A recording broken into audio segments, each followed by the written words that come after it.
But we're going to talk about other things. So start with common sense.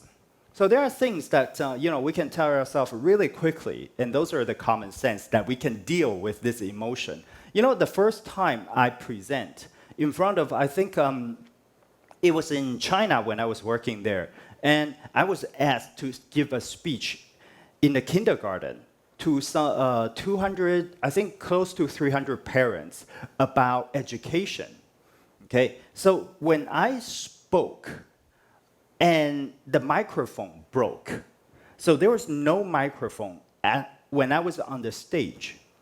And I was so nervous because I prepared like a really nice looking slides, and the projector was actually very small. So it projected on the screen that's not big enough for 200, 300 people to see, and the microphone broke.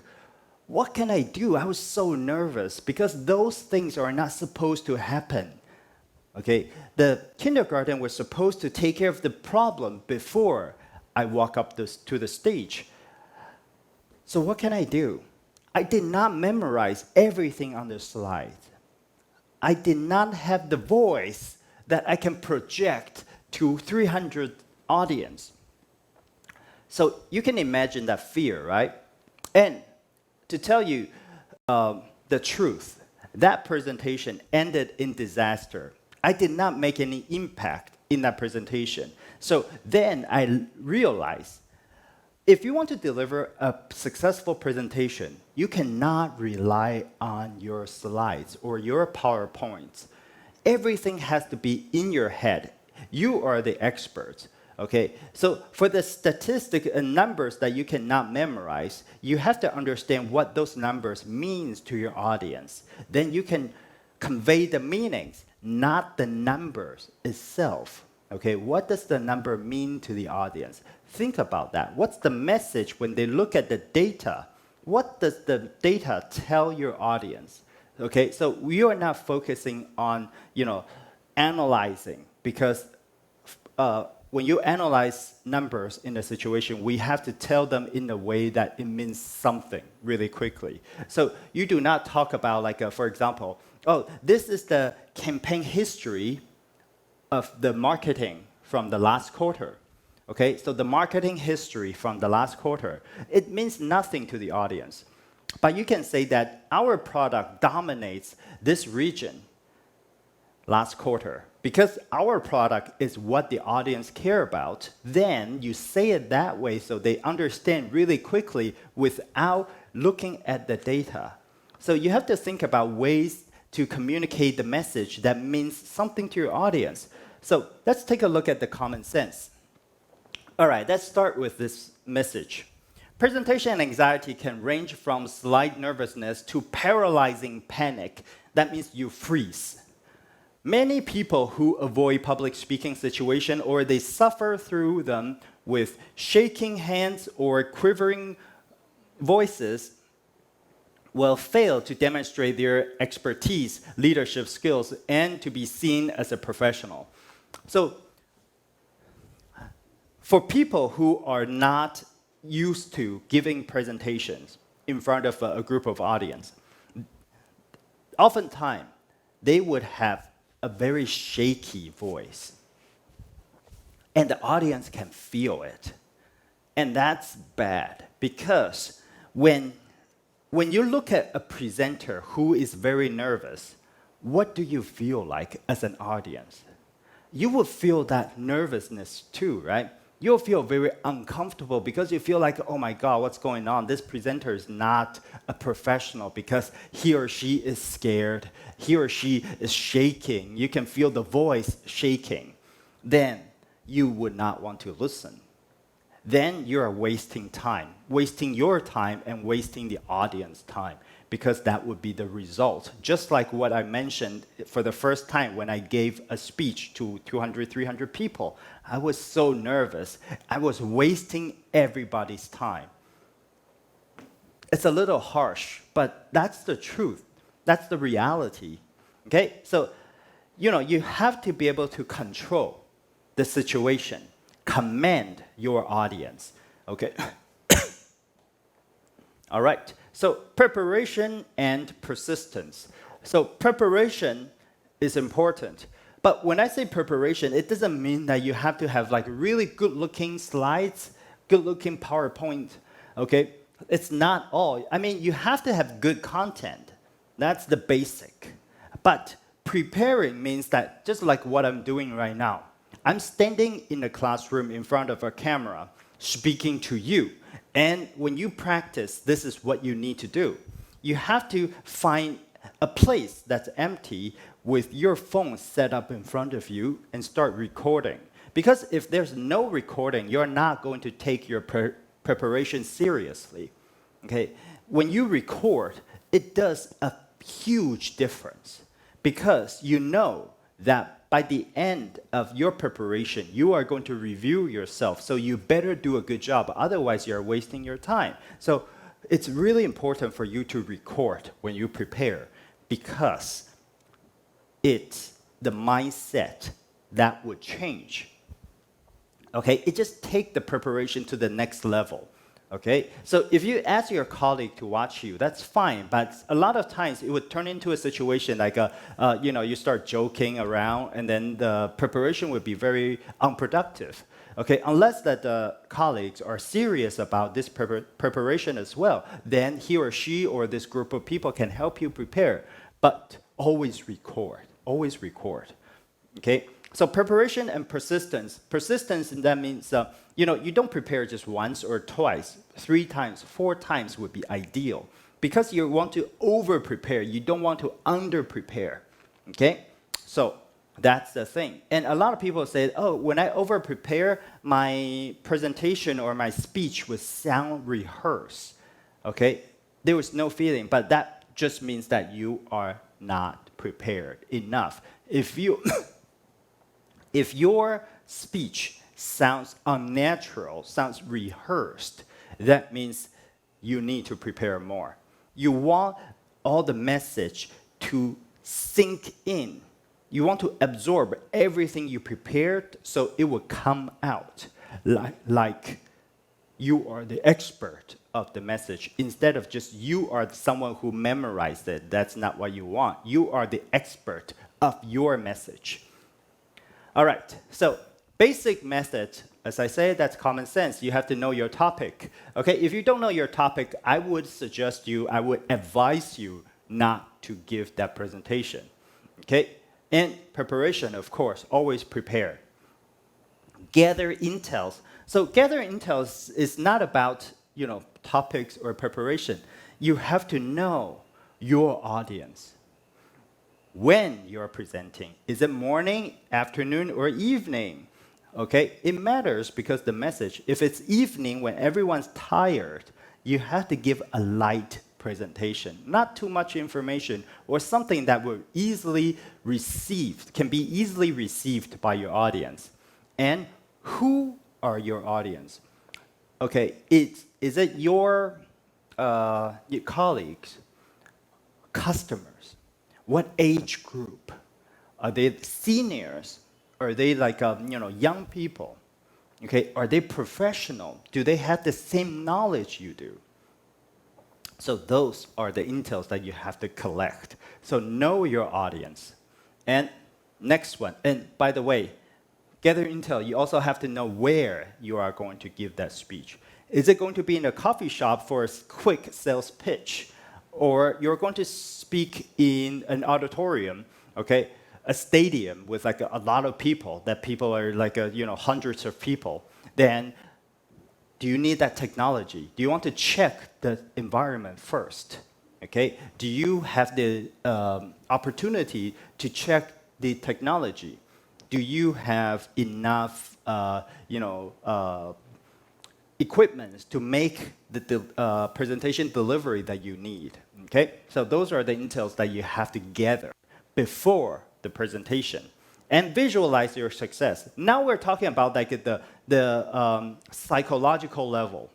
So you have to be able to visualize your success. For example, when I prepare my presentation, I will visualize when I get to a certain point, when I talk about certain point, what kind of reaction my imaginary audience would feel.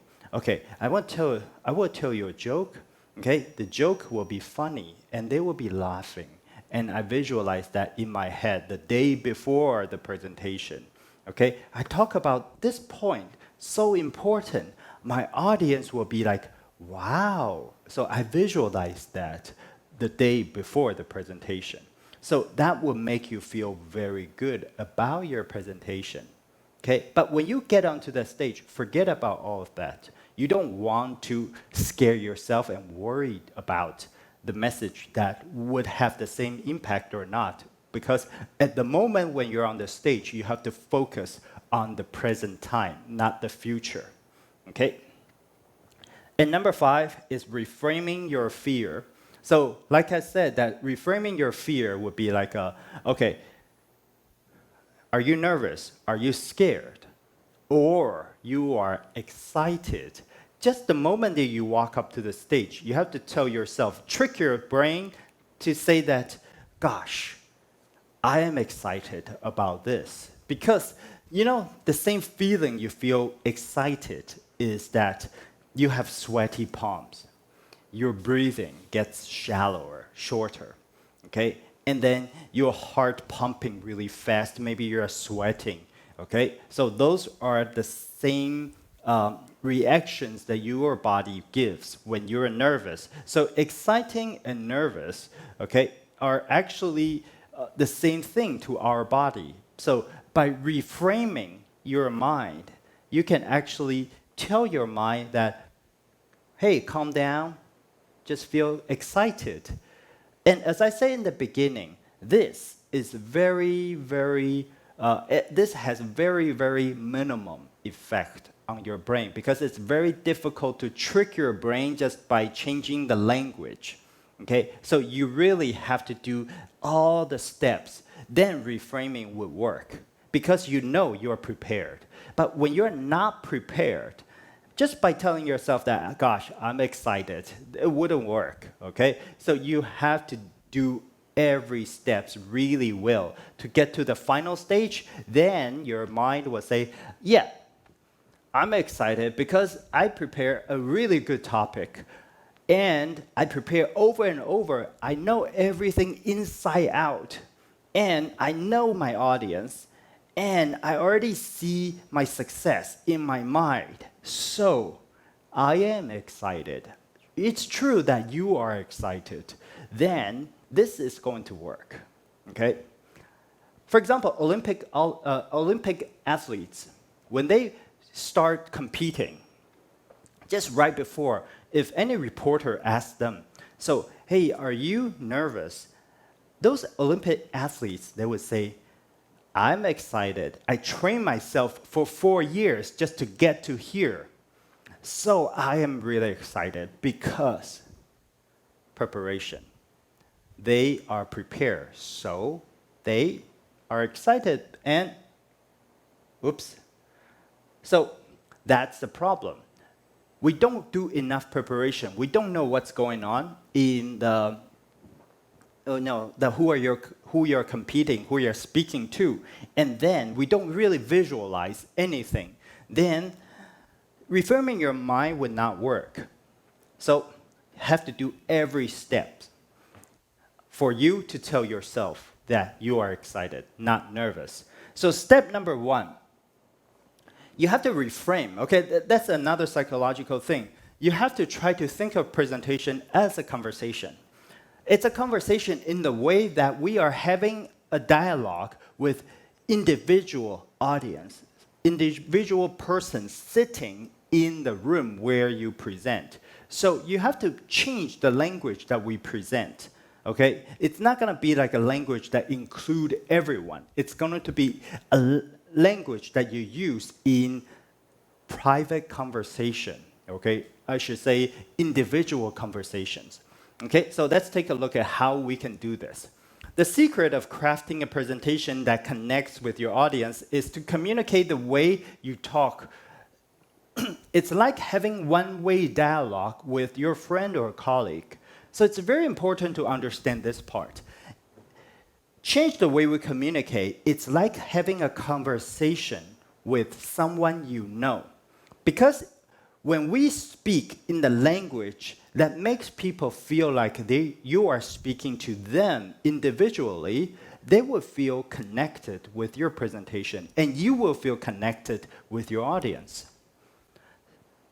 So performance or conversation is something that you have to think about. I said previously that presentation or interviews situations, those are performance.